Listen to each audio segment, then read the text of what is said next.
Buenas tardes a todos. Disculpad el retraso de 7 minutos. Habéis visto que ha habido unos pequeños problemas técnicos de conexión, pero que os aseguro que a la presentación no tienen por qué afectar para nada. Sencillamente es un poco más inconveniente para los que nos están viendo por streaming, por televisión. También este es el motivo de esta pequeña demora con este silencio sepulcral que había, era que estaba esperando la señal para entrar. Bueno, pues hecha esta introducción tan sui generis, esto es de lo que vamos a hablar, montar un plato en casa. Bueno, evidentemente no vamos a montar este plato en casa, ya nos gustaría, pero es un plato, un espacio para poder hacer fotografías. Y voy a intentar, la forma como he estructurado este curso, esta charla más que un curso, es no solo explicaros lo que se necesita para montar un plato en casa, sino también dar unas pequeñas pinceladas de lo que serían los fundamentos básicos de la iluminación de estudio. O sea, los tipos de luz que hay, cómo conseguimos una determinada luz u otra, pero teniendo en cuenta que lo que yo os voy a explicar y las fotografías que vais a ver incluso, se pueden hacer también con equipos mínimos. Con equipos mínimos, pues como lo que en este momento estáis viendo aquí, que son un par de focos de tungsteno. Os hablaré también de los precios, aunque en el folleto que habéis encontrado, o en el folleto de ofertas, o lo que hay, hemos confeccionado dos kits básicos, que veis que son de unos precios muy ajustados, para montar un pequeño plato en casa, que es lo que tenemos montado aquí. ¿De acuerdo? Bien, en primer lugar, veamos el espacio necesario. Esto es algo fundamental, o sea, tened en cuenta que aquí es muy importante disponer de un espacio para poder hacer fotografías. No es lo mismo querer montar un plató para poder hacer un determinado tipo de fotografías. No me refiero solamente a retrato, que es lo que principalmente vais a ver, sino cualquier tipo de fotografías, sean productos, sean objetos, para subir fotografías de productos a la página web, lo que sea, o también para fotografiarnos entre nosotros, la familia, los niños, para poder hacer fotos en casa. Es imprescindible tener un espacio destinado a este plato. ¿Cuál es el espacio necesario? Fijaros, hay algo que ya nos está marcando necesariamente una posición de espacio. Fijaros aquí lo que tenemos, el espacio es mínimo, pero hay algo que ya nos marca, y es los fondos. El fondo de estudio ya nos está marcando una necesidad de espacio. Un fondo de estudio estándar mide 2,72 metros de ancho. Este que tengo aquí montado obviamente no hace 2,72 metros, esto es 1,35 metros. Pero por poco que podamos, en casa tendríamos que pensar que vamos a utilizar los fondos, el ancho de fondo estándar, 2,72 metros. Pero además necesitamos un poco de espacio por un lado y por otro de este fondo, porque posiblemente lo hemos de suspender de alguna forma. A lo mejor queremos poner unos sistemas de fijación en la pared. Si es en el comedor de casa no creo que lo hagáis, pero como mínimo tendréis lo que veis aquí, un par de trípodes con una barra transversal para poder sujetar este fondo. Entonces esto se necesita un espacio por ambos lados del fondo para poderlo colocar. Por tanto, yo os diría que estamos hablando de un mínimo de entre 3,5 y 4 metros de ancho. Y esto difícilmente nos lo podemos saltar. Por otro lado, tenemos la profundidad. Y aquí hay otro factor que nos importa, y es la distancia entre el fondo y el sujeto que vamos a fotografiar. Y aquí, esto es un detalle que es mucho más importante de lo que parece. Este esquema que estáis viendo en este momento no es de ninguna forma un esquema ideal o un esquema correcto para poder fotografiar un personaje. No puedo colocar al sujeto pegado al fondo. Por una razón muy sencilla, no voy a poder evitar las sombras. Si yo coloco esta distancia entre la silla y el fondo, me va a proyectar sí o sí una sombra sobre el fondo. Es muy difícil de eliminar. La forma de poder evitar estas sombras básicamente son dos. Una, tener entre 1,80 m y 2 metros de distancia entre el fondo y el sujeto. De esta forma no voy a tener ningún tipo de problema. Y otra, utilizar un fondo negro. Un fondo negro, lo que veis. Con un fondo negro, pues ya no hay tanto problema de sombras, porque las sombras prácticamente desaparecen. Veréis que alguna nos queda, porque el fondo negro es difícil, trabajando a estas distancias tan cortas, conseguirlo negro del todo. Pero si tenemos distancia, si podemos lograr esta distancia mínima entre el sujeto y el fondo, os aseguro que la toma de fotografías os va a resultar mucho más sencilla. Es mucho más fácil iluminar cuando tenemos un poco de espacio. Mucho más fácil. Porque no solamente para este tema de las sombras, es que también puedo iluminar el fondo. Es que también puedo dejar el fondo oscuro. ¿Me explico? Yo puedo conseguir, si tengo distancia, que un fondo blanco me salga negro. Lo puedo hacer. Y puedo hacer que un fondo negro me salga blanco. También se puede hacer, pero necesito distancia. Si no, es muy difícil. Luego, claro, necesito espacio para fotografiar. Entre el sujeto y la cámara, 2,5 metros, 3 metros, para tener un poquito de espacio. Esto también depende, evidentemente, del objetivo, de la distancia focal que estéis utilizando. Pero sabéis, vamos a hablar ahora concretamente de los objetivos de un retrato, sabéis que lo ideal para un retrato es utilizar un pequeño teleobjetivo, aunque no sea muy largo, pero sí un poco teleobjetivo. Por tanto, esto nos obliga a separarnos del sujeto. Pero tiene otra ventaja, además, la utilización de un teleobjetivo, y es que al ser el ángulo más estrecho, no tenemos problemas con el ancho de los fondos. O sea, si yo utilizo una distancia corta entre sujeto y cámara, si utilizo una distancia corta, el ángulo tiene que ser muy grande y, por tanto, los extremos del fondo van a entrar en cuadro. Si me puedo alejar un poco y cerrar el ángulo, entonces ya no tengo este problema. Un fondo de 2,70 metros me da perfectamente para incluso una persona con los brazos abiertos sin ningún tipo de problema. Me va a entrar. Por tanto, el largo total será de alrededor de unos 5 metros. Estamos hablando, por tanto, que el espacio necesario mínimo para poder hacer fotografías con un poco de comodidad es de alrededor de unos 20 metros cuadrados. 3,5, 4 por 5, estamos alrededor de estos 20 metros cuadrados. Si disponemos de este espacio, podemos empezar a trabajar con comodidad. Si esto no es posible, pues como siempre, la imaginación al poder. ¿Qué es lo que vamos a hacer aquí? Yo no tengo aquí 20 metros cuadrados. Pues vamos a intentar hacer fotos luego. Se hará lo que se pueda. Pero os aseguro que hay recursos. Hay recursos. Por eso os digo que es cuestión de imaginación. Los recursos son, por ejemplo, pues en lugar de utilizar fondos de 2,70 metros, utilizar fondos de 1,35 metros. Y si el 1,35 metros es poco, pero yo tampoco no tengo 3 metros de ancho, pues cojo una sierra y reduzco el tamaño del fondo a lo que tenga. Es fácil con una sierra, como si fuera una madera. Una sierra, un serrucho. El fondo. Sí. ¿Ves que es un rollo de papel enrollado? Pues esto con un serrucho. Le cortas un cacho y en lugar de 2,70 metros, pues a lo mejor puedes tener un fondo de 2 metros. Si tu comedor hace 2,5 metros, pues lo cortas a 2 metros y ya tienes espacio para un fondo. Mejor 2 metros que 1,35 metros. Si ya no hay más remedio, pues entonces ponemos un fondo pequeño. Pero es que con un fondo pequeño lo que vamos a poder hacer es una cara, poco más. O sea, no, es un poco limitado. Pero contad con esto. Lo mismo que os decía, ¿tengo sombras proyectadas? Bueno, pues hago fotos con fondo negro que quedan muy bien. Para el retrato y todo eso, el fondo negro es precioso. Y así pues ya no tengo tanta necesidad de separar el fondo del sujeto. O bien hago fotos con sombras. También pueden tener, si veis revistas de moda y todo eso, veréis fotografías con sombras muy marcadas en el fondo.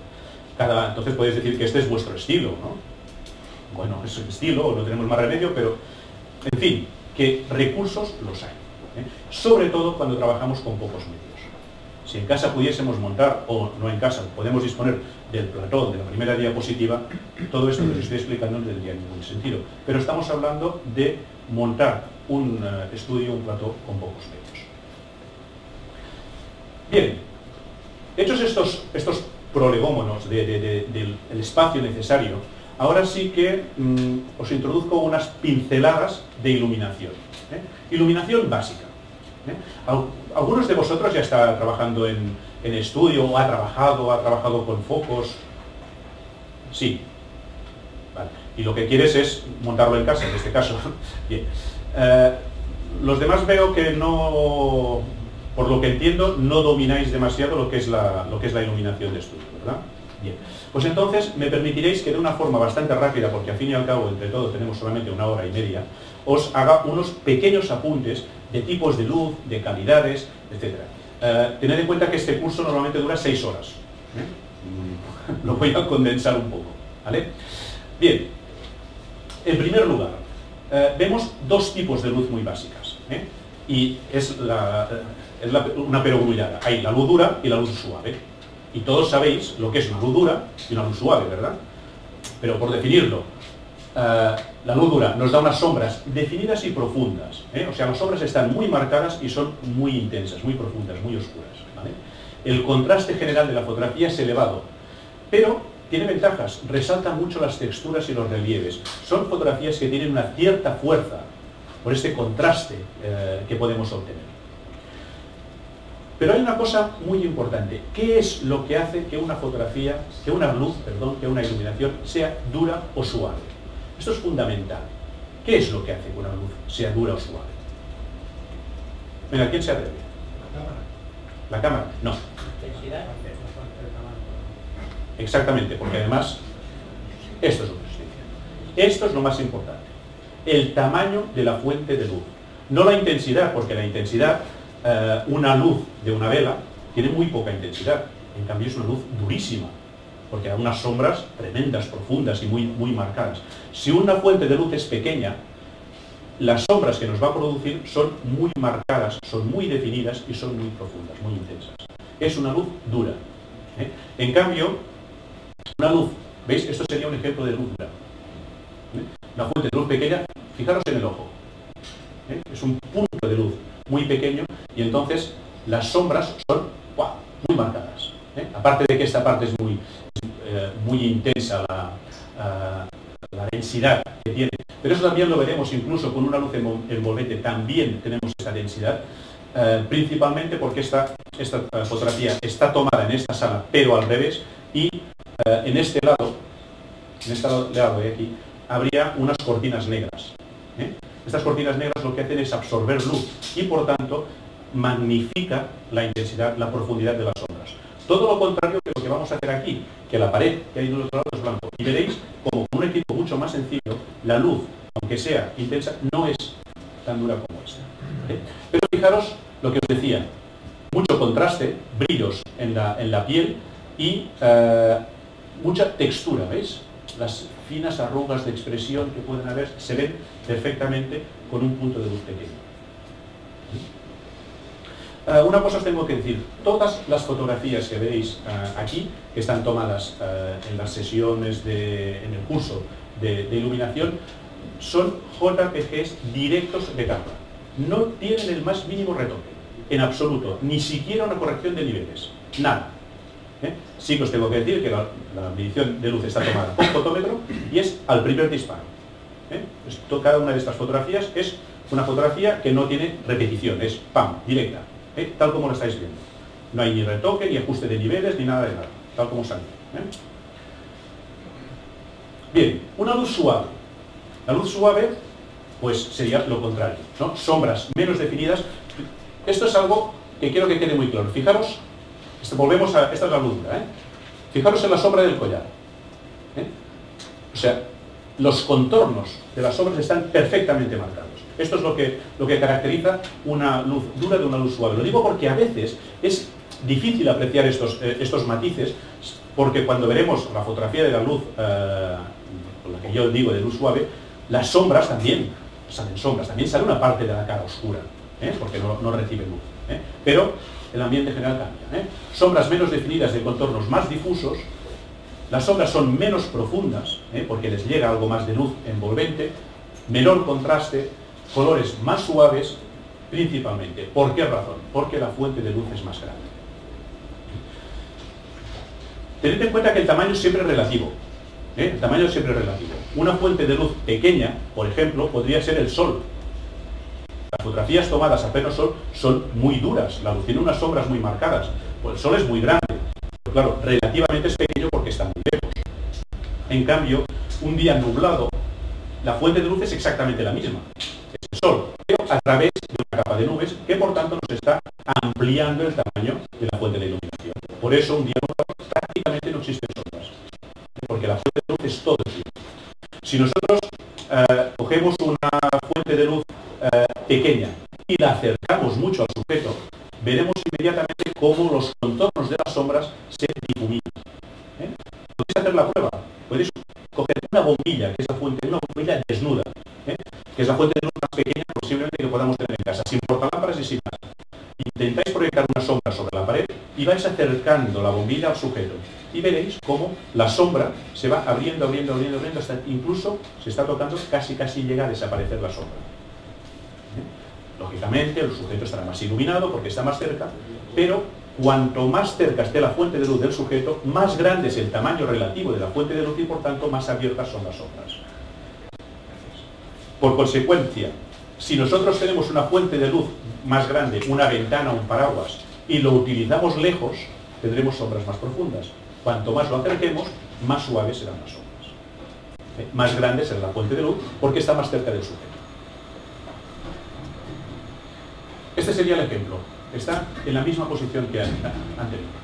¿Veis? Se ha reducido muchísimo el contraste, ya no hay aquel brillo tan fuerte en la cabeza. Si os fijáis en los ojos, siempre veréis el truco. El truco se ve en los ojos de los modelos, raramente los retocamos y siempre se ve. Esto es una luz de ventana que está muy cerca. ¿Os acordáis de lo que os decía? Las sombras del collar. ¿Dónde está la sombra del collar? Prácticamente ha desaparecido. ¿La fuente de luz está en la parte de la fotografía anterior? ¿Perdón? ¿La fuente de luz está? No. Está en la misma posición, pero evidentemente no es la misma. En la primera ocasión sería, por decirlo de alguna forma, algo así, una parábola de este tipo más bien pequeña, y en cambio en este caso es una luz de ventana bastante grande. Con lo cual tenemos, como podéis ver, una luz mucho más envolvente. Fijaros esta sombra de aquí.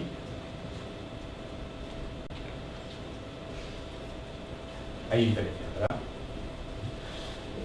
Normalmente para fotografía de retrato, de este tipo de retratos, generalmente preferimos este tipo de luz, a menos que lo que queramos precisamente sea magnificar los defectos de la piel, una piel muy castigada por la edad o por la intemperie, un retrato en blanco y negro que queremos que aparezca un gran contraste, unas sombras muy profundas.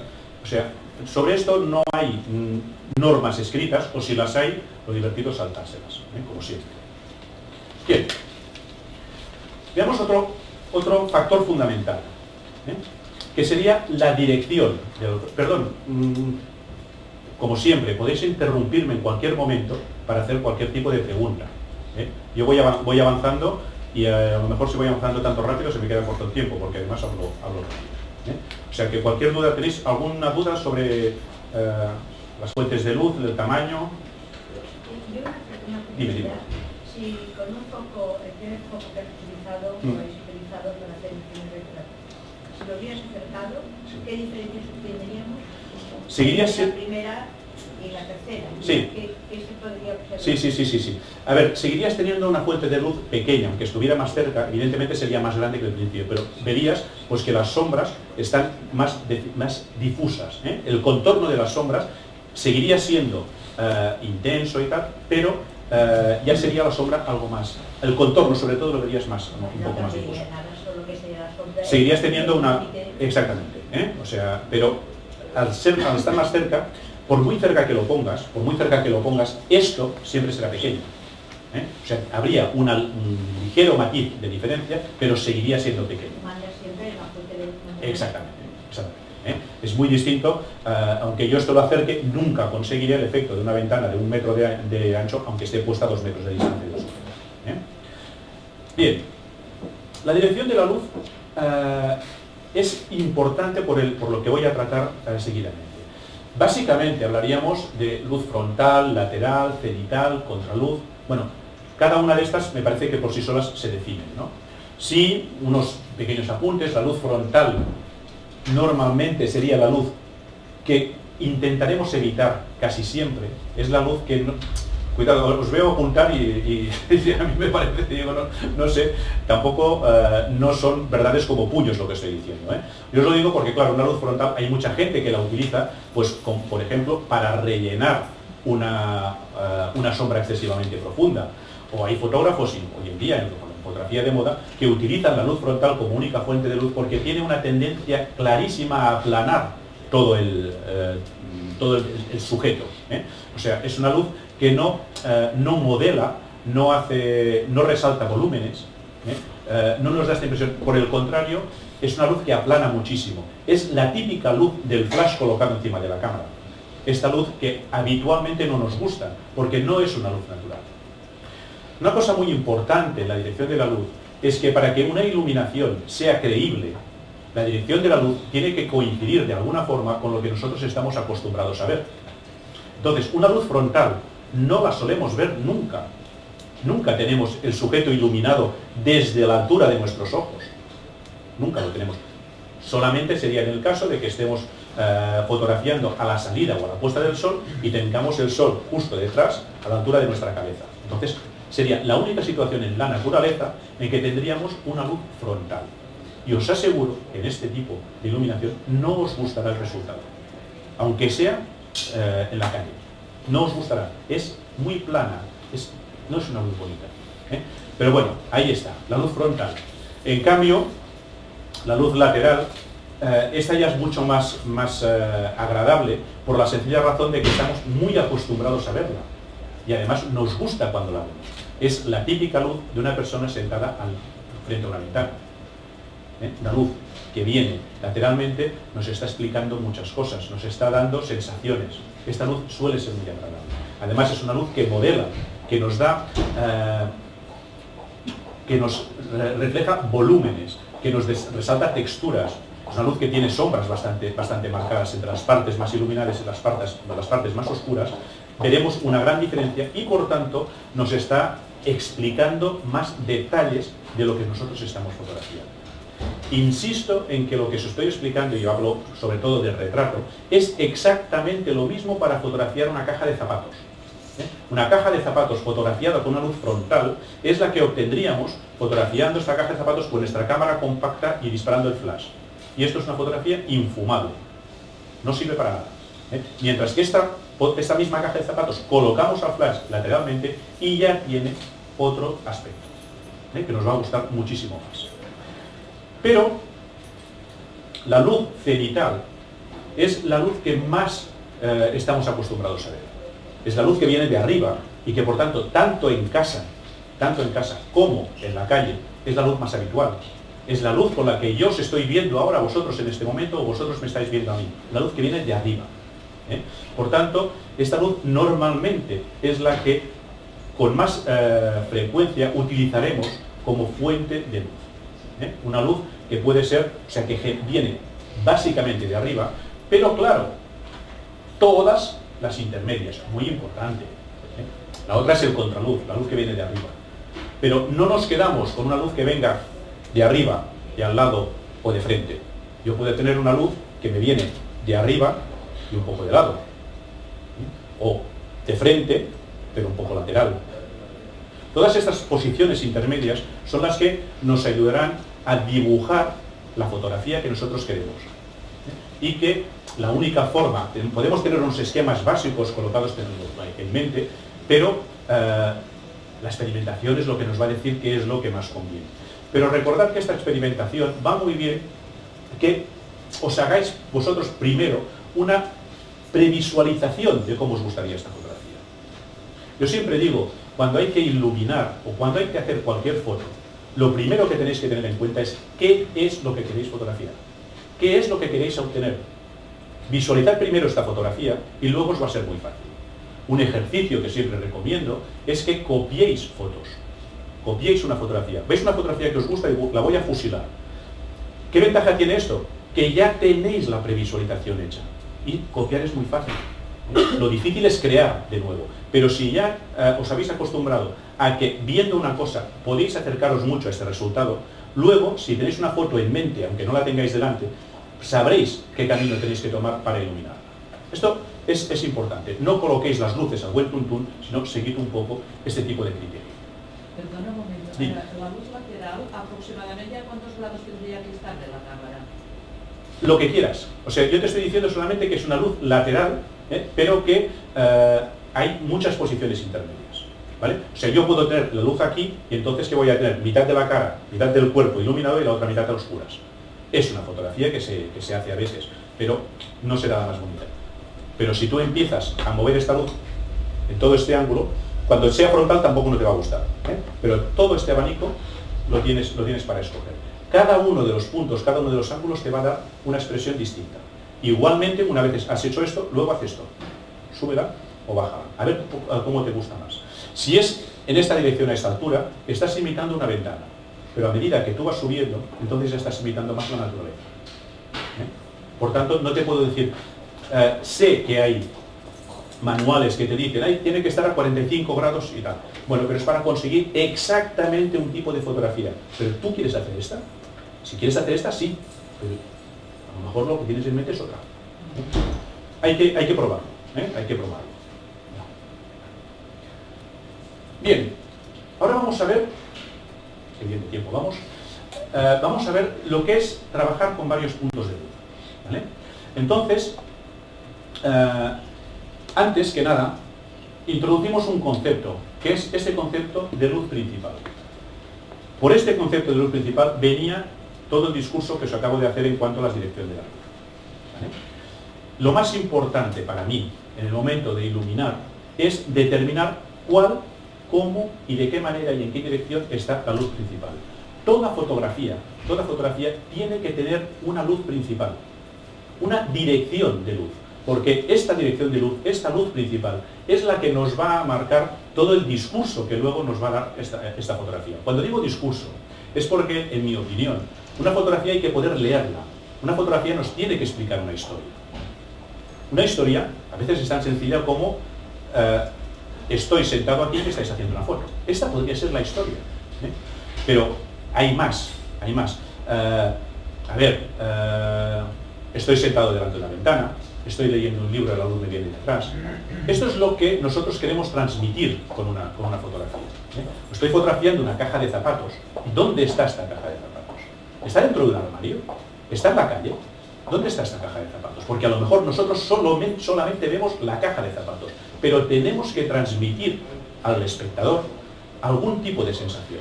La luz es la que nos va a transmitir esta sensación. Es lo más importante, ¿verdad? O sea, fotografiar es escribir con luz. Si fotografiar es escribir con luz, nosotros lo que tenemos que hacer es explicar esta historia, y lo que vamos a hacer con la iluminación. Por tanto, la luz principal, la dirección de la luz principal, el tipo de luz que vamos a utilizar en la luz principal es fundamental, y es lo primero que tenemos que explicar en la historia. ¿Cómo la colocamos? En este caso, la luz principal, esto es un único punto de luz. ¿Qué he utilizado? ¿Cuál es la fuente de luz principal?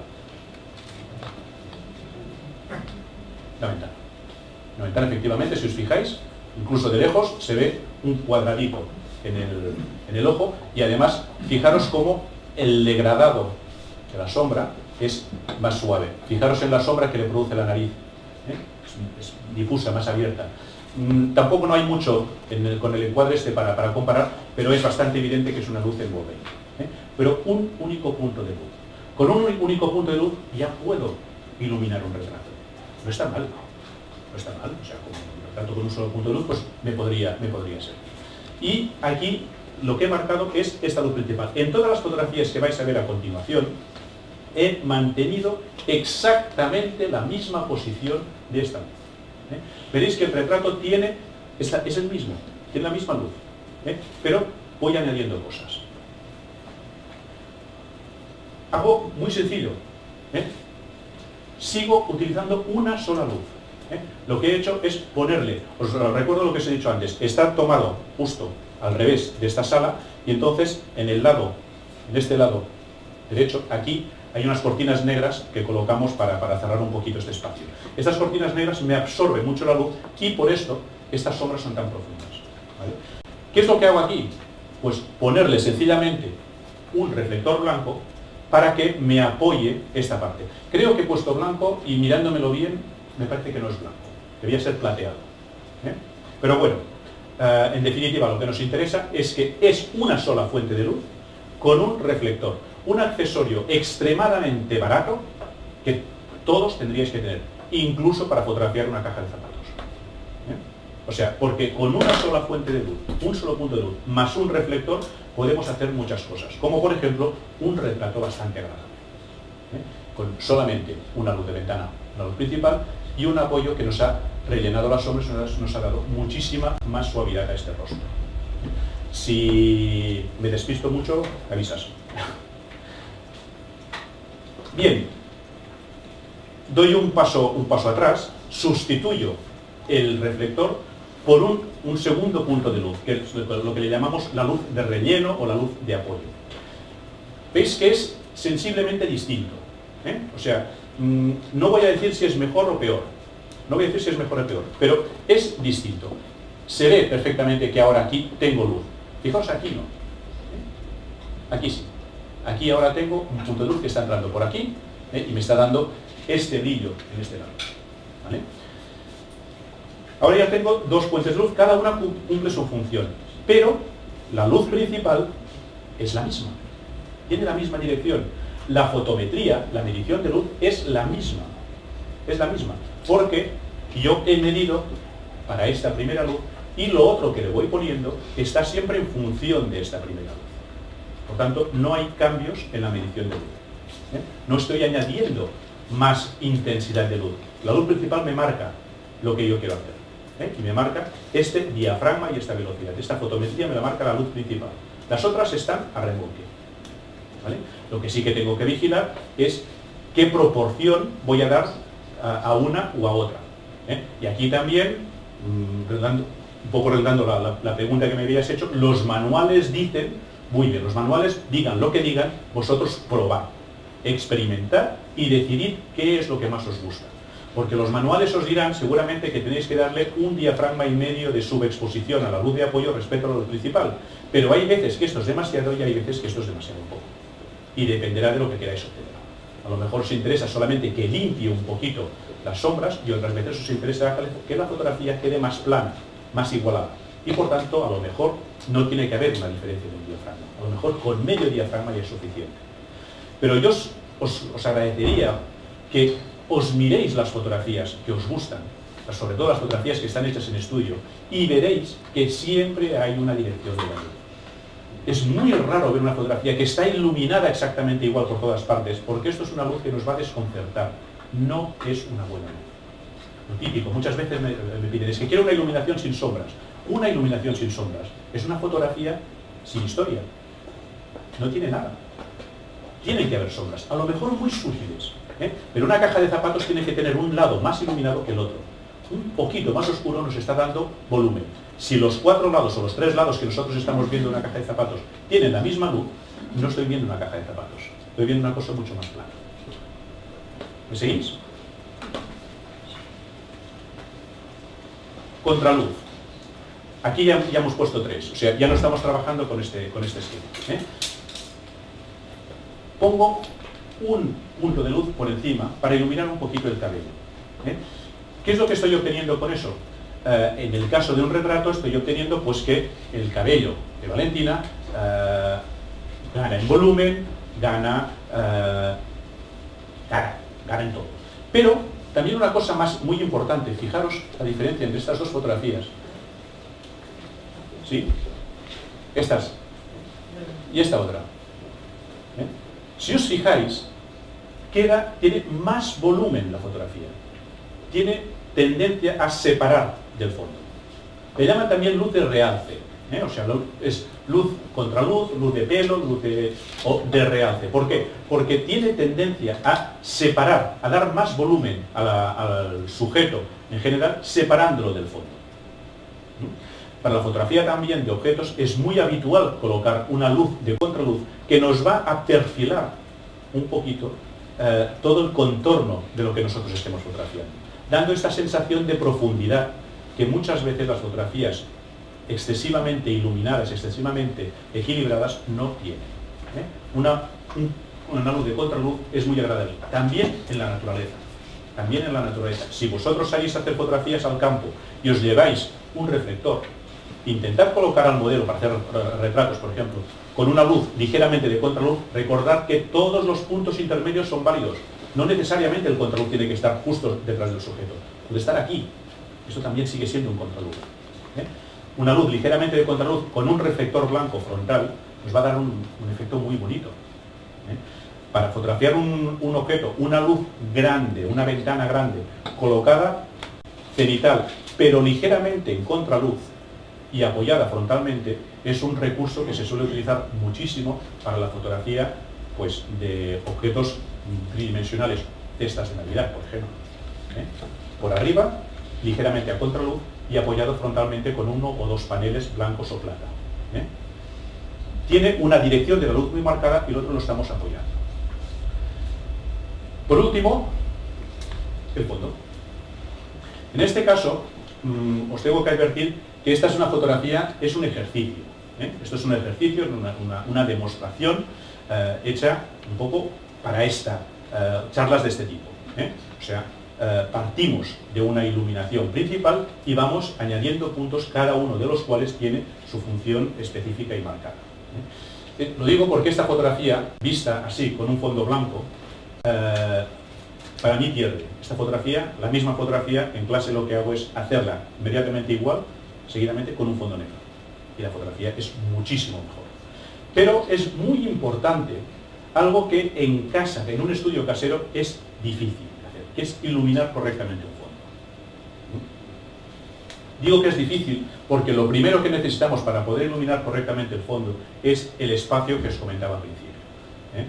Yo no puedo hacer este fondo, no lo puedo hacer si no tengo como mínimo 1,80 m entre sujeto y fondo. Si no tengo 2 puntos de luz solo para el fondo, que además tienen que estar apantallados, es decir, tengo que tener algunas viseras o algo que impidan que la luz que ilumina el fondo me llegue al sujeto. Por eso la distancia, porque entonces puedo, claro, si yo tengo a la víctima sentada aquí y le pongo un foco para iluminar el fondo, este foco me va a iluminar el sujeto, me va a contaminar de alguna forma. ¿Cómo tengo que hacerlo? Yo pongo el sujeto aquí y ahora pongo una luz aquí.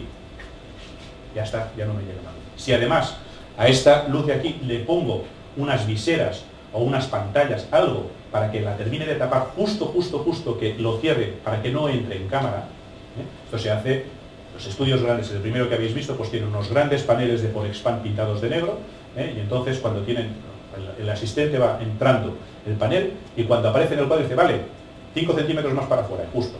Y entonces apantalla estas luces. Las apantallan de tal forma que no contaminen para nada al sujeto. Bien, si tengo este espacio puedo conseguir esto. De lo contrario, la luz del fondo me contaminaría mucho más el contorno. Me lo contaminaría y ya no tendría el mismo efecto. Fijaros que a pesar de que aquí, en esta fotografía, hay 5 puntos de luz, en esta fotografía hay 5 puntos de luz, sigue habiendo una luz principal. Sigue teniendo el mismo aire que la primera foto. La luz principal es la misma. Y os digo una cosa, la fotometría es la misma. Lo que he hecho es cada uno de los puntos de luz, los he medido por separado y he colocado la exposición allí donde yo quería. La luz principal me marca el diafragma, la luz de apoyo está como 2 diafragmas por debajo, la luz de contraluz está como un diafragma por encima, para que brille, para que queme, y el fondo también está ligeramente sobreexpuesto. De esta forma lo limpio. Tuve la tentación de hacer un marco en la fotografía para que se viera que efectivamente hay un fondo, porque parece que esté recortada, ¿verdad? Bueno, pues os digo lo que os digo. Es un JPG directo de cámara. No está recortado y en casa en el ordenador se ve más, pero ¿veis aquí? Esto es un poquito más oscuro, o sea, se marca aquí un poquito la falta de luz. ¿Cómo conseguimos esta limpieza de fondo? En primer lugar, con la distancia. En segundo lugar, sobreexponiendo ligeramente el fondo. Al sobreexponer ligeramente el fondo respecto al diafragma que hoy tenemos como luz principal, limpiamos el fondo. Desaparecen los degradados, desaparecen las pequeñas arrugas que pueda tener el fondo, desaparecen también las suciedades, raspaduras y todo eso, y nos queda el fondo mucho más limpio. ¿Vale? Bien, me parece así, hablamos. ¿Alguna pregunta de esto? Porque os diría que ya prácticamente hemos terminado lo que sería la DIP. ¿Estás haciendo mediciones puntuales? No. Mediciones puntuales, cuando te refieres a mediciones puntuales, es con spot. ¿No estás dando esos datos de que ese está sobreexpuesto? No, mido con fotómetro, por supuesto, mido con fotómetro. También lo podría hacer prueba-error. Entiendo que si estamos montando un estudio en casa, seguramente el último accesorio que compraríamos sería el fotómetro. Podemos, en un principio, ahorrárnoslo, luego veréis que os puede ser útil, pero seguramente antes de invertir 250 euros en un fotómetro, quizá yo invertiría 250 euros en una ventana o en la diferencia que puede haber entre un equipo de luz continua o de flash. Es decir, hay otras formas de invertir el dinero. A la larga os aconsejaría tener un fotómetro, os lo aconsejaría. Y te explico cómo lo he hecho. Utilizo medición de luz incidente. Luego, cuando veráis las pruebas, creo que esto lo podré explicar muy bien porque veremos los errores típicos de la medición de luz de las cámaras. Pero bueno, hago la medición de la luz incidente, que es medir la luz que incide sobre el sujeto, no la que refleja, la que recibe. Es decir, mido la luz dirigiendo el fotómetro hacia la fuente de luz. ¿Vale? Por tanto, en este caso, yo coloqué el fotómetro aquí, en la nariz de Valentina, dirigida hacia la luz principal. Dirigida directamente hacia la luz principal. ¿Vale? Y entonces la luz principal es esta de aquí. O sea, dirigida directamente hacia la luz y me da este diafragma. Y este diafragma es el que he mantenido durante todas las pruebas. Luego, ¿qué es lo que he hecho? Aquí nada, porque no estoy añadiendo ninguna luz. Sencillamente estoy colocando un reflector y por tanto puedo colocarlo más lejos, más cerca, visualmente, con ayuda de las lámparas de modelado, que os explicaré qué es y qué funciona, puedo ver algo, pero aquí la prueba de error, cuando hablamos de reflectores, es bastante importante. El fotómetro no nos sirve. No nos sirve porque no voy a medir la luz del rebote. Sencillamente esta luz no es una luz añadida, sino que es la misma luz que tengo, estoy reaprovechándola. Aquí sí tengo que medir la luz. Esta ya la sé, ya no la mido, pero entonces dirijo el fotómetro justo hacia la otra luz. Y también tengo que colocar la otra luz. Si yo coloco la otra luz de tal forma que me llene únicamente la parte de sombras, no estoy añadiendo luz a la parte anteriormente iluminada. Por tanto, no estoy modificando la exposición, solamente estoy iluminando la parte de las sombras. Por tanto, ahí hago esta medición de luz y ajusto la potencia del flash, esto está hecho con flash, ajusto la potencia del flash para que me dé este diafragma y medio o dos diafragmas por debajo de la luz principal. Es decir, si aquí yo había utilizado un diafragma 8, pues ajusto el fotómetro, diafragma 11, si aquí hay diafragma 11, aquí en este lado he ajustado la potencia del flash para que me dé diafragma 5,6. Si tengo esta diferencia de dos diafragmas. ¿Vale? ¿Me seguís en este razonamiento? Y en esta siguiente le he puesto el fotómetro de la cocorota en el cabello, dirigido directamente hacia un punto de luz muy estrecho, muy pequeñito, porque lo que quiero es que brille, para que brille, lo he dirigido directamente y ahí sí que, si me daba diafragma 11, pues he ajustado el fotómetro para que me dé un diafragma 16, una sobreexposición de un diafragma. De esta forma consigo que el cabello esté más brillante. ¿Vale?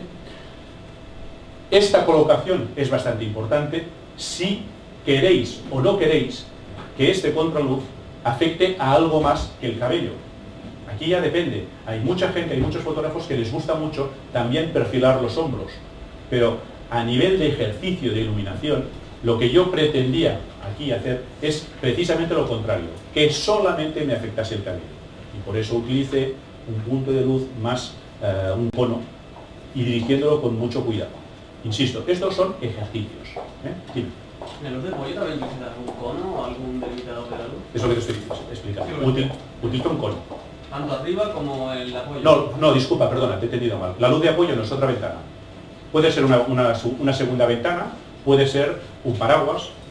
O sea, la luz de apoyo es también una luz suave porque si no me reflejaría, al ser excesivamente dura, me daría unos brillos muy exagerados.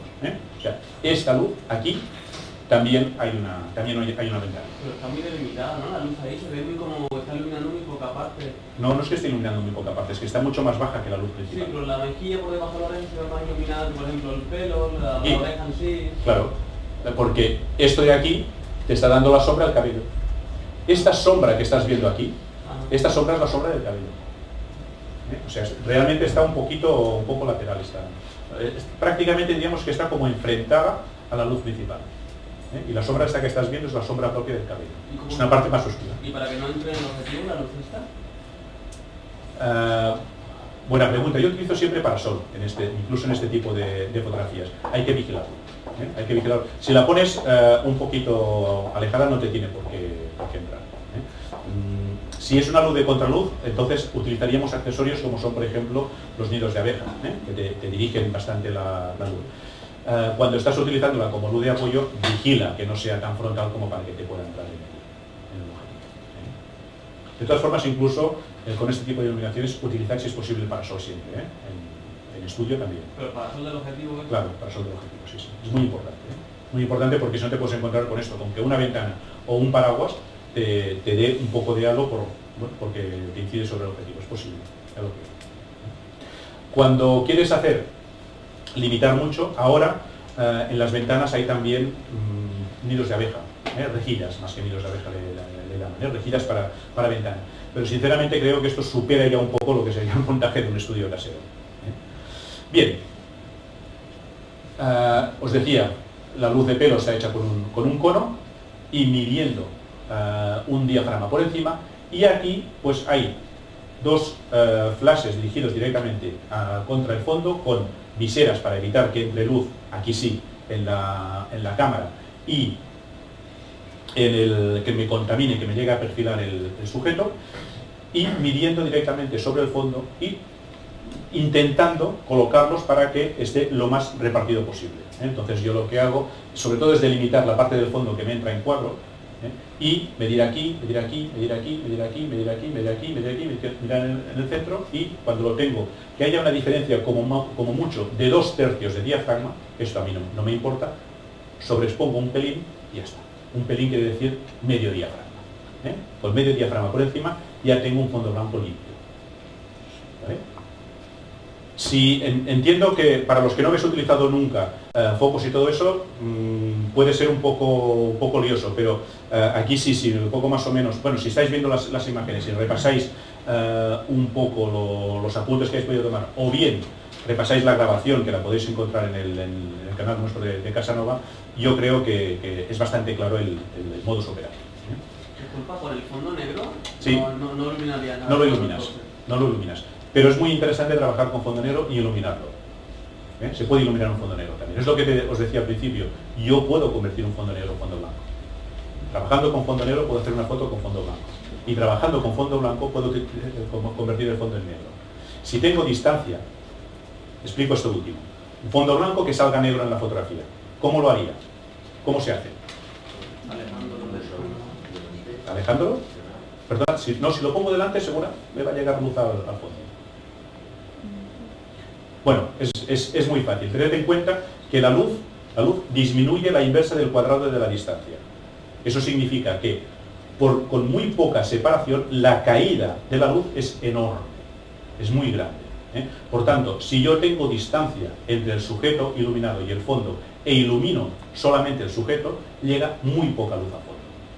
Si además utilizo pantallas, cuando refiero a pantallas, o sea, viseras, o bien nidos de abeja, para que la luz salga muy dirigida, con unos nidos de abeja yo puedo conseguir perfectamente un fondo absolutamente negro, colocando el sujeto pues a unos 2 metros o 2,5 metros del fondo. Si utilizo un fondo negro como este, y con 2 puntos de luz le subo la potencia a sobreexponer como 3 o 4 diafragmas, este fondo negro me va a quedar completamente blanco puro. Porque lo que estoy haciendo es reventándolo de aquí. A lo mejor porque solamente tengo un fondo y no tengo fondo blanco. Y también porque si en lugar de utilizar 2 puntos de luz utilizo solamente uno, este reventado me va a quedar degradado. Me va a degradar de blanco a negro. Si además utilizo un nido de abeja, o un cono, entonces voy a tener una entrada de luz muy marcada, que sobre fondo negro destaca muchísimo. Sobre todo los que son degradados de luz y todo eso, sobre los fondos negros destacan mucho. Y si ya utilizo filtros de colores, no os lo explico, pero probadlo un día. De utilizar filtros de colores sobre fondo negro. Dime. ¿Sería un fondo mejor negro que blanco? Si puede ser los dos. Si puede ser los dos. Porque convertir en negro un fondo blanco, convertir en negro un fondo blanco necesitas mucho espacio y necesitas accesorios para apantallar la luz. convertir en blanco un fondo negro necesitas mucha potencia de luz. ¿Vale? Digo que se puede hacer, pero estamos hablando de montar un estudio casero, por tanto... ¿Y el gris también? Bueno, el gris es el tercer fondo que compraría, ¿eh? O sea, yo compraría el blanco y el negro, y si tengo, pues el gris, pero porque si tienes, solamente que tengas este 1,5 metros entre sujeto y fondo, el blanco te va a salir gris, ¿eh? O sea, el fondo gris ya lo tienes de empaque. ¿Qué más? Qué bien. Cuando hablan de la luz rasante, a veces algunos libros, Sí. ¿a qué se refieren? Pues a una luz rasante, que la pasas por encima de lo que estás fotografiando. Si tú tienes una experiencia, un ejercicio, cógete un tablón de madera que no esté cepillado, ¿eh? Y entonces colocas una luz así y lo vas fotografiando moviendo la luz de esta forma. En cuanto coloques la luz justo al mismo nivel que la madera, verás que la madera se convierte en un bosque, ¿eh? O sea, todo lo que son las irregularidades de la madera, los pelillos que tiene la madera sin cepillar, destacan una barbaridad, ¿eh? Esto es la luz rasante, que resalta mucho las texturas. Ahora, una vez lo tienes en la madera, utilízalo por ejemplo en la fotografía de muebles, o en la fotografía, estas fotografías con mucho detalle de libros, en la que se ve la calidad del papel, la textura que tiene el papel. Pues has utilizado aquí una luz rasante. ¿Alguna pregunta más? Vaya, ya ha pasado. Bien. Esto ya aquí nos interesa bastante. Nos interesa bastante cuando estamos hablando de un estudio casero, ¿eh? Más que nada porque, ¿qué decidimos? ¿Qué compramos? ¿Luz continua o flash? Esto es una pregunta que me hacen muy frecuentemente, sobre todo cuando la intención es montar un pequeño plató para fotografiar objetos, nuestra propia producción para colgarla en páginas web. Esto hoy en día se está haciendo mucho, ¿no? Entonces, bien, no sé si aquí habrá algún caso, pues algún artesano que fabrica alguna cosa y quiere venderlo a través de internet, ¿vale? Entonces, lo primero que hace es fotografiarlo con su cámara compacta, pero inmediatamente se da cuenta de que aquello no va. Es lo mismo que el restaurante que hace esos platos combinados y quiere ilustrar la carta. Si lo fotografía con la cámara y directamente con el flash, ve que inmediatamente empieza a perder clientes porque todo aquel que ve aquella carta se le pasan las ganas de comer. Evidentemente, pues si tú fotografías un bocadillo de salchichón así de frente, aquello bueno, no se puede comer por ninguna parte. Mientras que un bocadillo de salchichón bien iluminado, pues es apetitoso. O un plato de fabada asturiana. Bien iluminado es apetitoso. Mal iluminado, nadie lo quiere comer y se pierde clientes. Pasa exactamente lo mismo con las fotografías que nosotros podamos colgar en la red. Bien iluminadas venderemos el producto, mal iluminadas es como tener un escaparate mal puesto en la calle. Nadie va a comprar un producto que no apetezca, que no entre por los ojos. Pues bien, dicho este discurso, me acabo de perder. Estabas en si comprar un foco o comprar un... Vale. Os decía, algunas de las motivaciones que llevan a montar un estudio en casa es esto precisamente, ¿no? Entonces, lo primero es, bueno, pues utilizo un par de focos, ¿eh? Bien, aquí están un poco las ventajas y desventajas de utilizar uno u otro sistema. Bien, si nosotros estamos utilizando una cámara compacta quiere decir pues, una cámara que no es de objetivos intercambiables, que puede haberlas de muchos tipos. Os lo digo porque una cámara que no sea de objetivos intercambiables, aunque su calidad a tamaños de ampliación grandes no sea buena, para subir fotografías a una página web es sobradísima, sobradísima la calidad que tiene. Hay cámaras muy buenas a nivel de definición. Si tenéis una cámara de este tipo, yo os aconsejaría, en principio, utilizar luz continua. Luz continua. La razón es porque este tipo de cámaras es muy difícil sincronizarlas con los flashes. Muy difícil. Y además, habitualmente no pueden cerrar el diafragma más allá de diafragma 8. Con lo cual, incluso los flashes más pequeños tienen demasiada potencia. No se pueden bajar. Entonces, es más fácil trabajar con luz continua. La luz continua también tiene narices, está al revés. No, es el título. El flash y continuo, yo creo. Pues es verdad, es el título. Disculpad, era muy tarde ayer cuando lo hice. Tenéis razón. Bien, esto es flash, esto es luz continua, ¿vale? Bien, el flash, ventajas. Las ventajas del flash son innegables. Alta intensidad, lo cual nos permite utilizar velocidades rápidas. ¿Qué es un flash electrónico? Un flash electrónico es un rayo, es un destello. De hecho, es un chispazo que se produce entre dos electrodos que están colocados dentro de un tubo de gas conductor, un tubo de gas xenón que se convierte en conductor cuando le aplicamos una corriente eléctrica. Esto es la definición de un tubo de flash. ¿Qué quiere decir? Pues tenemos un tubo con dos electrodos. En el momento que nosotros cerramos un circuito, le damos una corriente eléctrica a estos dos contactos y este gas se convierte en conductor. Al convertirse en conductor, salta un chispazo entre los dos electrodos. Este chispazo es la luz de flash. ¿Qué tiempo dura un chispazo? Dura una fracción pequeñísima de segundo. Y lo que nosotros estemos iluminando está iluminado durante esta pequeñísima fracción de segundo. Por tanto, utilizando un flash, nosotros podemos congelar un movimiento muy rápido. No necesitamos obturar a velocidades muy rápidas. No es necesario, porque la duración de la luz es pequeñísima. Con lo cual podemos trabajar a mano, podemos fotografiar niños que no se nos van a estar quietos, podemos fotografiar personas sin ningún tipo de problema. ¿Vale? En cambio, cuando utilizamos la luz continua, la intensidad es muchísimo más baja. Aunque estemos utilizando bombillotes como este, aunque estemos utilizando bombillas de 500 vatios, la intensidad de luz es muchísimo más baja que la intensidad de luz de un flash. Muchísimo más baja. Y esto nos obliga a utilizar velocidades de obturación mucho más lentas. Al utilizar velocidades de obturación más lentas, implica el uso casi obligatorio de un trípode. Aunque hoy en día la técnica, los avances tecnológicos juegan mucho a nuestro favor y las cámaras, sobre todo las cámaras reflex actuales, permiten trabajar con sensibilidades ISO muy altas y por tanto evitar bastante el uso de trípode. Para ser más ágiles, aquí no lo vamos a utilizar. Bien, intensidad más baja, velocidades lentas. La luz del flash es luz de día. O sea, la temperatura de color que tiene, el color que tiene la luz, es la misma que la luz del día. Por tanto, eso significa que podemos mezclarla con la luz del día. Si nosotros tenemos una iluminación muy bonita que nos entra por una ventana, por un ventanal, y queremos utilizar esta luz como luz principal, podemos utilizar el flash como luz de apoyo sin miedo a que haya una diferencia de color. Lo cual no podemos hacer con la luz continua porque al menos estas suelen ser luz de tungsteno. Temperatura de color mucho más baja, tonos mucho más amarillentos, que los podemos balancear con la cámara, pero que no podemos mezclar.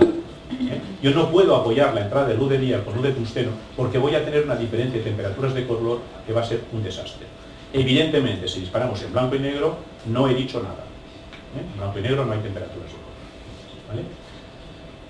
¿Qué inconveniente tiene el flash? Una difícil previsualización. Nosotros no somos capaces de ver cómo va a quedar la foto porque es un destello de flash muy pequeño.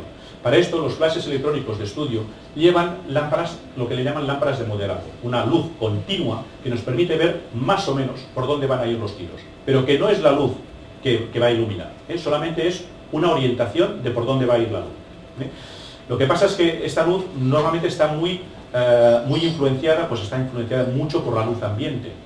La luz ambiente tiene mucha importancia cuando utilizamos la luz de modelado, pero no tiene nada de importancia cuando utilizamos el flash. Porque la exposición es completamente distinta. ¿Vale? Es de difícil previsualización, mientras que con la luz continua la previsualización es perfecta. Lo que vemos es lo que va a salir. Ahí sí que esto es una ventaja. La gran ventaja del flash tiene una cantidad de accesorios que no nos los vamos a terminar en la vida. Con la luz continua se utilizan muchos menos accesorios. Pero eso también tiene una explicación, y es porque con la luz continua, como vemos el resultado, es más fácil improvisar accesorios. Por ejemplo, si yo quiero utilizar una luz suave con flash, pongo una ventana, porque sé que cada vez que utilice la misma ventana voy a tener el mismo tipo de luz. Mientras que con la luz continua yo puedo hacerme un bastidor con una tela difusora y colocar el flash detrás. Y como lo que veo es lo que va a salir, pues voy ensayando cómo lo coloco. No me interesa que siempre salga igual. Lo que me interesa es que salga lo que quiero que salga. Y con la luz continua lo veo. Entonces veréis, si veis alguna vez algún rodaje de cine, veréis que no utilizan ventanas, no utilizan casi no utilizan ni paraguas, que es lo que me gusta utilizar aquí. No, utilizan bastidores. Utilizan bastidores, utilizan banderas, utilizan pues apantallamientos que son muy rústicos pero muy efectivos, porque se ve siempre lo que están haciendo. Y precios. Precio medio alto en un flash, mucho más económico en luz continua. ¿Pero cómo o no? Porque la verdad es que un equipo de luz continua, de los que se utilizan en cine o de alta frecuencia, todo eso puede valer 5 veces más de lo que vale una cabeza de flash. Pero en principio, para un estudio casero, un equipo sencillo de luz continua será más económico que un equipo de flash. El ejemplo es lo que os he puesto en el folleto de ofertas, en que pues este equipo de luz continua con un portafondos, con un sistema de apoyo reflector de 5 en 1, con su trípode, su brazo y todo eso, lo podéis comprar por 488 euros. Mientras que con flash estamos hablando de casi el doble, 879. Y siempre serían flashes sencillitos. Los focos también son sencillos. Pero bueno, podemos empezar a partir de ahí. Y la diferencia de precio pues estaría rondando. ¿Alguna pregunta? Si quisiera no montarlo en casa, sino montarlo en muchas casas, que sería de montarlo, desmontarlo, montarlo, desmontarlo, esto, transportarlo... Olvídalo. Te vas a tener que gastar un poco de dinero. Si vas a hacer esto, entiendo que ya no estamos montando un estudio doméstico, sino que ya estás empezando a hacer un equipo de un uso más profesional, ¿no? Por tanto, te sugiero que te gastes un poquito más de dinero, y si es que te vayas más bien a flash, vas a utilizar menos espacio, te vas a poder mover con más comodidad, y pues hay equipos de flash con una maleta que es muy cómoda. O también puedes utilizar las técnicas de Strobis, flashes pequeños, con accesorios, bastante económico y sobre todo muy fácil de Eso es lo que estoy haciendo ahora con esto, pero un poco más, ¿hay algo? Sí, ya te digo, a partir de 800 euros puedes tener este equipo con flash. Y funciona, te aseguro que funciona. ¿Qué más? A nivel de flash, ¿cuál sería la potencia mínima de la ley? Disculpa, como estamos emitiendo en streaming para todo España y habla latina, te respondo en castellano si no te importa. La potencia de flash. Del flash. Bien. Normalmente los equipos de flash mínimos estamos hablando de un número guía alrededor de 60. Un número guía 60 quiere decir que te puedes trabajar a 3 metros con un diafragma 20. Y esto es pequeño. En clases de estudio estos diafragmas, esto es pequeño. No, estos son traducidos normalmente por ser lo que llaman flashes de 250 vatios. Sería prácticamente el mínimo. Normalmente se utilizan de 400, 500 vatios segundo. Vatios segundo no os estoy diciendo nada, os estoy diciendo una potencia de condensador. Cuando hablamos de número guía sí que os estoy diciendo el diafragma que podéis obtener, ¿vale? Pero los flashes de estudio normalmente se miden por este valor. 250 sería lo mínimo, pero ya es suficiente para poder trabajar.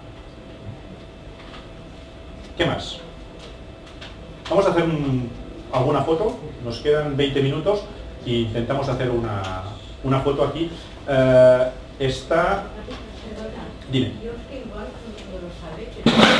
Pero si no lo sabes tú, lo puedes preguntar. Para eso estás. Para eso estás. Pero, por ejemplo, yo no tengo ni idea de lo que ha preguntado el compañero, o sea que es un número guía. Sí. Esto, como para mí, es esencial, no sé. Vale, pues no te respondo porque todos los demás lo saben. No. Vamos a ver, el número guía, cuando nosotros hablamos de la potencia de un flash, normalmente en fases de estudio se suele utilizar la potencia de salida de un condensador. Y esto se mide en vatios por segundo. Pero claro, si yo te digo que un flash tiene 400 vatios por segundo, 1000 vatios por segundo, 3000 vatios por segundo, tú me dirás, muy bien, seguramente el de 3000 debe ser más potente que el de 400. Sí, pero no te estoy diciendo nada. O sea, no te estoy diciendo a qué diafragma vas a poder trabajar. El número guía es la forma como se define, cómo se interpreta la potencia de un flash. Porque es un número que nos dice qué diafragma o a qué distancia vamos a poder trabajar con determinada ISO y con determinado flash. Por ejemplo, cuando un flash tiene un número guía 40, Eso lo que tenemos que hacer es dividirlo entre la distancia a la que vamos a trabajar y nos dice directamente el diafragma. 40 dividido entre 10, 4. Pues a 10 metros, con un flash de número guía 40, tienes que poner el diafragma 4. Claro. O sea, si yo te digo número guía, te estoy diciendo qué potencia tiene el flash, qué vas a poder utilizar. ¿Eh? Si te digo 250 vatios por segundo, no te digo nada. ¿Eh? Como dato te sirve de poco. ¿Vale? Tony, por favor. Supongo que esperabais aquí a Belén. Sí, es lo que hay. Es lo que Has tenía. llamado al que es sujeto y víctima porque se sentaba. Bien, vamos a utilizar... ¿Perdón? ¿Que está bajito? Sí, pues se va a quedar bajito. Porque, no, lógica. Si pongo a Tony más alto, va a tapar la pantalla. No solamente Tony, que no es... está delgadito. Pero si pongo aquí un paraguas a la altura de Tony, ni vosotros ni Latinoamérica va a ver absolutamente nada. Ya algo voy a tener que tapar. Bien, vamos a probar, porque aquí sí que es un tema de ensayo, qué podemos conseguir, por ejemplo, con una sola luz. Vamos a hacer una sola luz, una fuente de luz pequeña, evidentemente, como os decía, me va a dar una luz bastante contrastada. A ver cómo sale, a ver si os gusta lo que obtenemos, o no. Esta no la he probado, o sea, me lanzo sin red. Os decía, lo primero la colocación, y la colocación, pues bueno, tiene que ser un poco en función de lo que quiero obtener. Un poco lateral, la subo, para que sea también un poco cenital, yo creo que estará así, y pues miro. Sí. Bien. Voy a poner un poquito más bajo.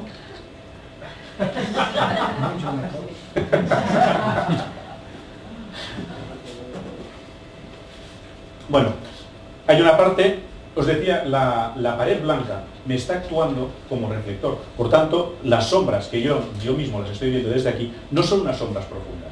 Y es lo que me va a salir. No me van a salir unas sombras muy profundas precisamente porque esta pared me está actuando así como reflector. Uno de los inconvenientes de la luz continua, y esto ahora no es broma, sino que es bastante serio, es esto que decía Tony. Se queja. Evidentemente le estoy metiendo 500 vatios de potencia, aquí sí que sabemos lo que es una lámpara de 500 vatios. 500 vatios de luz directamente a la cara. Pues hombre, no es que sea muy agradable. Pero, bueno, si no hay presupuesto es lo que hay. Perdona, pero eso hace que él ponga otra expresión. Sí, pero una vez se acostumbre, una vez se acostumbre, seguramente podrá Ya se mantener. les nota que está relajado. Sí, está relajadísimo. O sea, delante de 50 personas y con un foco encima, es como una especie de tercer grado esto. ¿Cómo podremos ver esto por...? Sí. Bueno, ahora no, porque debe ser de noche, supongo. Mañana.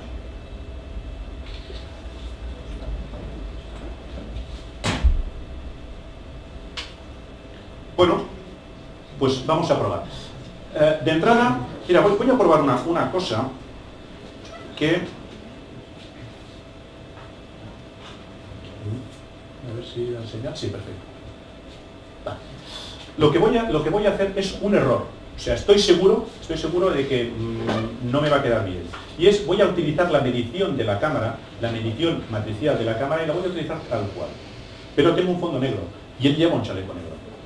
Y es un poco de luz bastante dirigido. Por tanto, lo lógico es que esta fotografía tomada así, con la luz tal cual con la fotometría tal cual de la cámara, me quede sobreexpuesta. Luego veremos lo que pasa. Pero en principio... Sí, tendría que salir la previsualización en pantalla. Vale, esto es así. Sí, muy bien. Allá.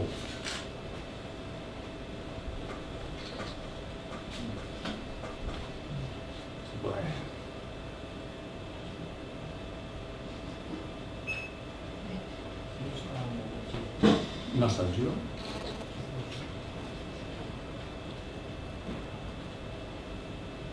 Está aquí. Girada vertical. No, no es esto. Entonces, perdona, igual, vale. Está bien.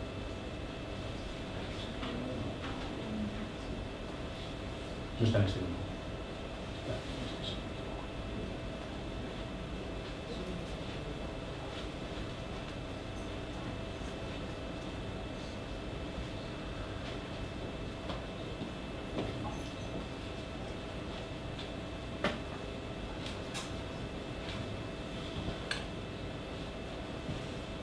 Bueno, si no, haremos una cosa que será disparar, que además se va a ver mejor.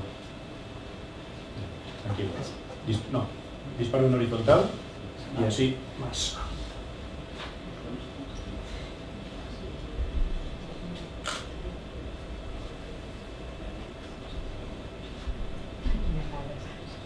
Sí, bien. ¿Veis? O sea, realmente... mejor, ¿no? Lo que estamos viendo, el tono, las sombras son bastante duras, pero no es tampoco muy desagradable por el tipo de retrato que estamos haciendo. Lo que sí es que está ligeramente sobreexpuesto, o sea, el tono de piel no es este, ¿eh? Y esto se ha producido por efecto del fondo. Lo podría mejorar de dos formas, o sea, ya de entrada subexponiendo un poco, porque el fondo lo que ha hecho es decirme, hay poca luz, ¿eh? Tienes que darle, y le ha dado más exposición de lo que sería. O bien utilizar la medición puntual. Utilizando la medición puntual, con el tono de piel ya me quedaría, yo creo que bastante mejor. De todas formas, pues directamente lo que yo voy a hacer es introducir una subexposición de 2/3 de diafragma, y con esto creo que ya tendré bastante mejor. Vamos a ver. Sí, eso es mucho mejor si me entiendes.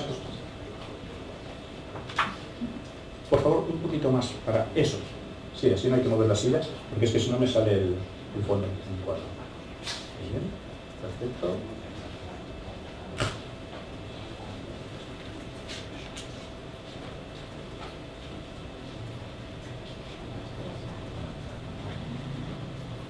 ¿Ves? El proyector no es que sea lo más fiable del mundo, pero se está más sobreexpuesto. También el fondo, ¿veis el fondo como es más negro aquí? Por tanto, las posiciones. Voy a probar.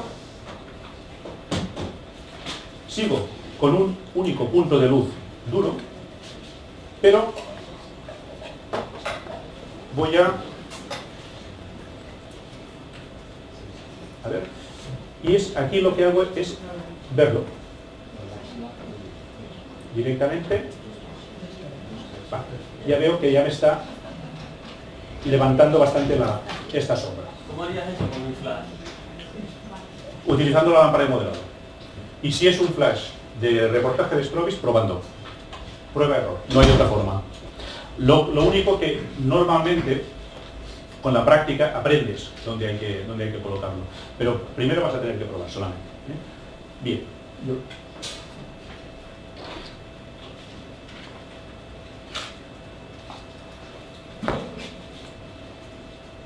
Me parece que...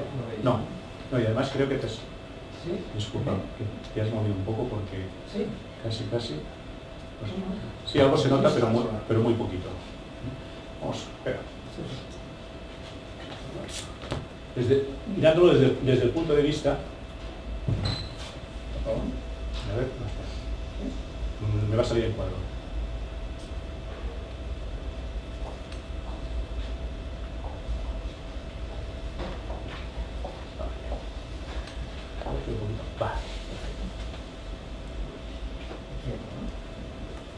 La tendencia siempre es mía utilizar el formato vertical.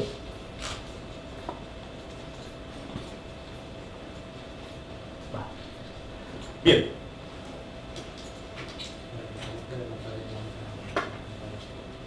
Es poca, pero hay diferencia. ¿Ves? Sin nada, no se ve el contorno de la cabeza. ¿Ves la oreja? Aquí no tiene oreja.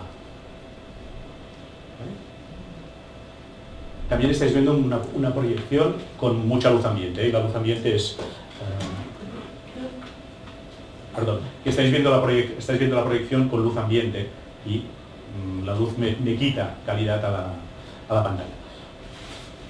Un accesorio sencillo y barato, que además suele ir incluido en todos los kits del paraguas, ¿eh?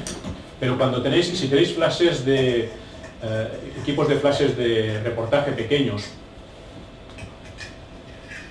o incluso también con flashes de estudio, el paraguas es un recurso muy económico y muy efectivo. Espero que se aguante. ¿Y qué diferencia con una ventana? Es, lo preguntabas tú, supongo, ¿no? Vale. La diferencia es, aprovechas menos la luz. Ten en cuenta que aquí estamos utilizando la difusión de la luz, pero una buena parte de la luz la voy a perder por rebote. Por tanto, menos aprovechamiento de la luz, menos repetibilidad, porque te cambia el aspecto de las sombras, la profundidad, según tengas más cerca o más lejos la varilla del punto de luz del difusor. Diferente el reflejo que te va a dar en los ojos, y también diferente, sobre todo cuando hablamos de paraguas de rebote. Hay dos tipos de paraguas, el de difusión y el de rebote. Este es muy parecido, si el efecto es calcado a una ventana, ¿eh? O sea, prácticamente no hay diferencia. Pero los paraguas de rebote, por ejemplo, son más abiertos, o sea, son todavía más envolventes que las ventanas. Yo utilizo, por ejemplo, paraguas de rebote cuando tengo que fotografiar grupos, ¿eh? Porque me permite abrir mucho más el punto de luz, que sea más envolvente, me cubre mejor, sobre todo a distancias un poco grandes. Paraguas de rebote, entonces, el momento es al revés. Exactamente, es un paraguas que es negro por fuera, ¿eh? Y la parte interna es blanca. Exactamente, lo giramos, lo utilizaríamos al revés. De esta forma actúa, el efecto de luz que da es el de una ventana, ¿eh? Prácticamente es el mismo. Quizás con flashes pequeños se aprovecha más, es mejor con ventanas, que aprovecha más las pequeñas luz que hay. Yo prefiero llevar esto, porque llevo en muy poco espacio una fuente de luz muy grande.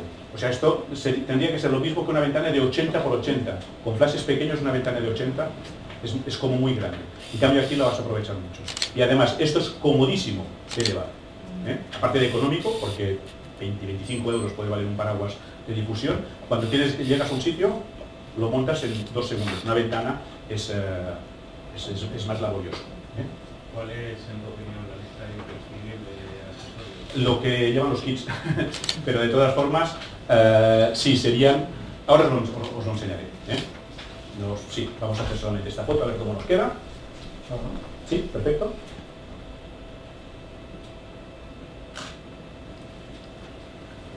¿Sí? Sí, la quitamos ya y vemos el resultado, lo voy a ir plegando, para que lo podáis ver más o menos todos. ¿Estoy? Sí. Gracias.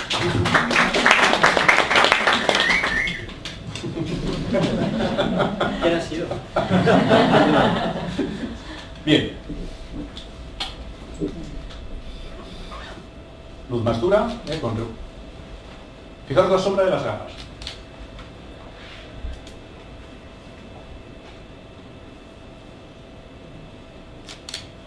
Bien, el fondo también que le llega va a ser más abierto. Pero lo que yo os quería de alguna forma transmitir, solamente con un solo foco y un reflector, ya podemos obtener un retrato agradable, ¿eh? Un retrato que nos podría servir. Ahora, a partir de aquí, pues empezaríamos a mover la luz más arriba, más abajo, más lateral, más frontal. Hay múltiples esquemas que podemos utilizar, múltiples variaciones, ¿eh? Esto ya os lo dejo porque este es más el curso de un montaje de un estudio básico más que un curso de iluminación propiamente dicho, ¿eh? Aunque no he podido estar de explicaros algunas cositas. Bien, me decías, ¿cuáles son los accesorios? ¿Viste que no? Esto es lo que hay. Es decir, las parábolas, sombrillas, ventanas, reflectores, fondos, soportes para fondos. Bien, ¿qué es lo más imprescindible? Lo más imprescindible que necesitamos es un soporte para fondos y los fondos, ¿eh? Esto es necesario, porque, insisto, podemos fotografiar siempre en el comedor de casa y sentados en el sofá, pero si queremos un aspecto un poquito más profesional del retrato, aisladlo del fondo, ¿eh? O sea, nos centramos mucho más entonces en la expresión si quitamos al sujeto de su entorno. Y además, si tenemos que fotografiar nuestra famosa caja de zapatos, no la podemos colocar en el sofá porque no nos va a quedar, ¿eh? O sea, es mejor tener un fondo continuo, ni que sea una cartulina, y de esta forma podéis fotografiar los objetos mucho mejor, ¿eh? Si tenéis que fotografiar objetos, vuestra producción, vuestra cerámica, vuestros anillos, que queréis vender por internet, pues muy fácil, una cartulina blanca, ¿eh? O negra, que también queda muy bien, depende de lo que sea. Normalmente por internet se suele colocar más bien sobre fondo blanco. Una cartulina blanca y una iluminación con un paraguas quizá, ¿eh? Envolvente. Una cartulina, ¿eh? En un lado para apoyar, ¿eh? Con un solo punto de luz. O ya para hacer una cosa de más producción, más repetitiva, pues esto, ¿eh? Un cubo que además suele llevar incluso también un fondo dentro, en la parte de dentro llevan ya un fondo, ¿eh? Y esto lo iluminamos por fuera con estos dos focos, ¿eh? Los podemos iluminar lateralmente, uno por encima y otro lateral, más adelante, más atrás. Y con esto pues conseguimos de la misma forma pues una iluminación bastante uniforme y no necesariamente sin sombras, porque si uno lo colocamos más lejos va a tener menos luz y la sombra nos va siempre a definir el volumen, lo que os decía. Si colocáis uno por encima y uno lateralmente, pues entonces tenéis una iluminación muy homogénea, pero con volumen, ¿vale? ¿La principal sería la lateral siempre? No sé lo que vas a fotografiar. No lo sé. Pruébalo. Es que depende del objeto. Imagínate primero la fotografía. O sea, no me tienes que hacer esta pregunta. En todo caso, me tienes que decir, yo quiero hacer esto. ¿Cuál será la luz principal? Pero sin saber qué foto tienes tú en la cabeza, yo no te lo puedo contestar. Entonces, claro, tú tienes que imaginarte cómo quieres ver el sujeto. Por eso te decía, primero copia, ¿eh? Y luego, o sea, cuando copies, tienes que determinar dónde está la luz principal. Fíjate en cualquier objeto fotografiado y dime dónde está la luz principal. A partir de ahí, tú podrás ir aprendiendo. Pero la luz principal lateral, no lo sé. A lo mejor sí o no. Si la pones de arriba, ¿no rellena todo demasiado y machacaría la luz de relleno? Puede ser. No tiene por qué machacar la luz de relleno, ¿eh? Una luz cenital que sea un poco envolvente te puede quedar muy bien. Pero mira, por ejemplo, te va a quedar muy bien una manzana, un bodegón de fruta, seguramente fotografiado desde arriba te va a quedar muy bien, ¿eh? Una lata de cerveza no te va a quedar bien iluminada desde arriba, porque la superficie de la parte de arriba es demasiado grande, ¿eh? Entonces te va a quedar muy sobreexpuesta en contra de lo que es el lateral. Una lata de cerveza te quedará mejor con una luz lateral, porque además tiene una forma redondeada. Y esta forma redondeada la vas a resaltar más con una luz lateral. Pero una manzana seguramente no, seguramente te va a gustar más fotografiar desde arriba o ligeramente desde el lado. ¿Me explico? Lo que quiero decir, que depende de lo que tengas que fotografiar y depende sobre todo de lo que tengas tú en la cabeza, de lo que quieras obtener. Me decías, ¿quién me preguntaba lo que era indispensable? Vale. Soporte para fondos, algo para sujetar los fondos. Esto yo considero que es indispensable, ¿eh? Nos da un juego tremendo. Y luego depende de si es flash, si es luz continua. Si es luz continua, esto normalmente o viene incluido o no lo necesitas, ¿eh? Porque ya el propio foco de alguna forma tiene que tener alguna parábola que pueda dirigir la luz. Cuando estamos hablando de flashes, entonces es cuando solamente de este tipo, o sea, de estas parábolas, te puedes encontrar con 15 tipos distintos de parábolas. Pequeña, grande, mediana, más pequeña, más grande, más mediana o menos mediana, con nidos de abeja, sin nidos de abeja, con aletas o sin aletas, profunda o plana, lo que quieras, ¿eh? O sea, con flashes hay muchísimos tipos y cada una, según el tamaño que tenga, te va a dar una sombra un poquito más perfilada o menos, ¿eh? Pero una parábola de estas, la que normalmente se llama como estándar, esta la tenéis que tener, ¿eh? Porque es la que nos va a dar la luz dura, la luz más directa, ¿eh?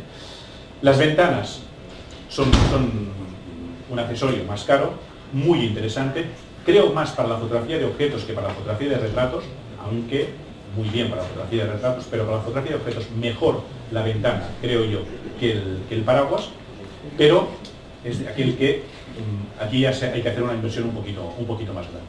Y recordad sobre todo que la ventana, sobre todo si es para figuras, para retratos, tienen que ser grandes, porque si no nos cubren todo el objeto. Mientras que el paraguas, si lo ponemos lejos, ya nos cubre todo un sujeto.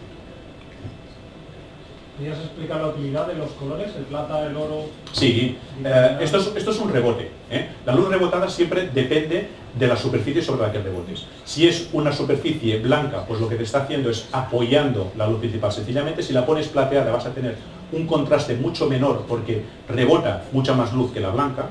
Si esta... más diafragmas. Si pones no, blanca. Acuérdate lo que te he dicho al principio. No ganas diafragma porque no estás añadiendo luz. No ganas diafragma. No añades luz, no hay más luz. Estás utilizando la misma luz que tienes, la estás redirigiendo al sujeto, pero no estás añadiendo luz. Por tanto, el diafragma es el mismo. Lo que ocurre es que la sombra será más o menos profunda según sea una superficie de rebote más blanca o más plateada. Será más profunda en el plata tendrás un poquito más de contraste. En cambio, en el blanco, tendrás un poquito más de contraste. En el plata te rebota mucha más luz y llega incluso muchas veces a quedar demasiado plano. Mirad el retrato del candidato del PSC, que está iluminado por arriba y por abajo así, y que a mi modesta opinión no está muy logrado. Le falta un poquitín más de contraste. O han utilizado un reflector plata demasiado cercano, o bien han utilizado dos ventanas exactamente iguales, una por arriba y por abajo. No me gusta el resultado. A mí no me gusta. Por ahí les encanta. Bien, esto sería... El dorado para el cálido del sol. ¿Perdón? El cálido para que sea moreno, para que te salga un tono de piel más... ¿Fondo croma? Fondo croma. Buena pregunta, porque además en este equipo que nosotros proponemos, que sale por 488 euros y tal, vienen los dos fondos y viene un fondo croma verde de tela, ¿vale? No viene el fondo negro, viene esto, ¿vale? El fondo croma es un fondo que se utiliza para hacer recortes. Es un fondo que lo que tiene es que es un verde tan chillón que no lo encontramos en la naturaleza y que entonces es muy fácil de hacer una selección con este fondo, porque es muy difícil que se confunda con nada más. El único problema que te puedes encontrar con un fondo croma es que tengas que fotografiar a Sala Martín y que te venga con una americana de este color. Pero si no es este personaje, es muy difícil. No, si vienes a Sala Martín con una americana así y quieres hacer un croma, tienes un problema porque te va a salir transparente. O sea, sería el hombre invisible. Esto es lo que hace, o sea, puedes seleccionarlo y eliminarlo, y por tanto una fotografía sobre un fondo croma puedes trasladar este sujeto donde sea. Le puedes poner un fondo blanco, rojo, azul, el que quieras, o lo puedes poner en el cálido. En postproducción. Sí, el croma siempre es para hacer postproducción, para facilitar las selecciones. Para que no te mejor el croma, sepáralo. 2 metros. Sepáralo del fondo, si no tienes un problema. Sí, y además muy desagradable. Sí, esos son colores tan contrastados que entonces te sale esto. ¿Alguna pregunta más?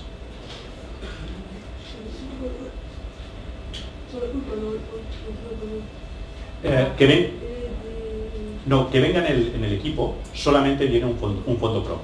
Fondo croma también puede ser azul, pero que venga en el equipo te viene un fondo de tela croma. Luego a partir de ahí pone lo que quieras. No. Que es mucho y que es poco. No es pesado. Pasa que también hay soportes sin fondo, ¿no? Sí, también se puede comprar soporte sin fondo. Lo que pasa es que estoy hablando de lo que hemos preparado como demostración de que esto se puede comprar por un precio relativamente bueno. ¿Alguna pregunta más? En la iluminación continua, estamos hablando de unas lámparas sociales, ¿cuál sería la potencia más? Cuanto más alta sea, mejor. La iluminación continua puede ser con lámparas de tungsteno, como las que hemos utilizado aquí, o bien podrían ser aquellas lámparas de fluoespirales, que son luz de día. Lo que pasa es que estas todavía baja más la intensidad de luz. Entonces, si utilizas fluoespirales, ten en cuenta que el trípode prácticamente es obligatorio, o bien fotografiar sujetos que no estén vivos. Cajas de trabajo. Es que generalmente es sota caballo rey. Las fluoespirales son 18 vatios y estas son 250 o 500. En el kit lleva 500 que cuando de tungsteno, que cuando se os fundan tendréis que cambiar por 250. Porque estas de 500, estas grandes, en Europa Occidental ya no se pueden. Consumen demasiado y están en contra de las directrices energéticas de la Comunidad de Comercio Europea. Sí, pero esto en el Photo Week de finales del 2013 creo que podemos hablar más, porque es una tecnología que está evolucionando muy rápidamente, pero que todavía en este momento creo que todavía no podemos hablar a nivel de iluminación. Una pregunta para fotos que quisiera hacerlas con mucho desenfoque, por ejemplo, no sé, bebés, por ejemplo, que quieren tomar detalles, y quiero utilizar un diafragma muy cerrado, abierto, perdón. ¿Cómo puedo hacer? ¿Utilizar luces de tungsteno con luz continua? Con flash también. Con luz continua no tienes ningún problema porque te permite subir la velocidad de obturación hasta donde quieras. Con flash tienes un problema y es que a veces los flashes no te permiten bajar suficientemente la potencia. O sea, en este caso es más cómodo trabajar con luz continua que con flash. Solamente con flash, si ya tienes un equipo de flashes, un poco bueno, si es un equipo de flashes un poco bueno, llevará como lámparas de modelado luces halógenas de 250 o 300 vatios o incluso 600 vatios como lámpara de modelado. Puedes intentar utilizar las lámparas de modelado como luces para trabajar. ¿Y esos filtros que le pones para disminuir? También es una opción para bajar la luz, filtros de densidad neutra, efectivamente. ¿Alguna pregunta más? Lo lamento, estamos ya un poquito fuera de tiempo, os agradezco mucho vuestra asistencia y espero a que os haya sido de utilidad. Gracias.